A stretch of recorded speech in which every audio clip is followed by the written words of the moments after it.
Alright, haven't made a video in a long time, so we haven't made that much design progress. There's a couple things that happened. We changed right now to see until we prove it, or actually prove that we like it. The right ramp now is going to go around the Starbright sign. The spinner is going to go about right there.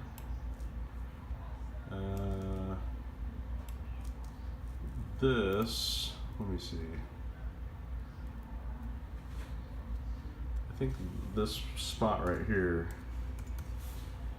underneath the right ramp is going to get a slingshot added in there.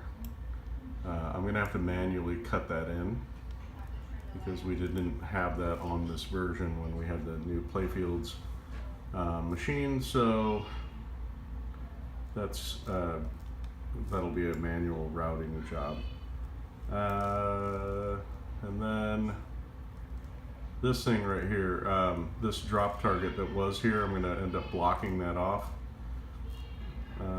It's not necessary. What else we got? Yeah, we're going to try and incorporate the magnet on the left ramp, so we can test that. The left ramp is now no longer exiting the playfield area. It's going to stay in the playfield area. And spinning disc. I'm going to see how we like that.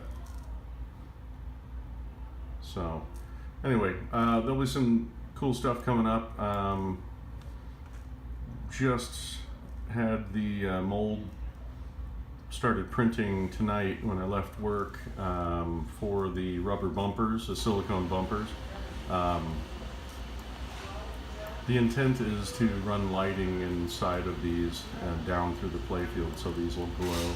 I don't know if I'm going to get to that on this first pass at them, but eventually that's what's going to happen. And I think that's it. Starfighter rules.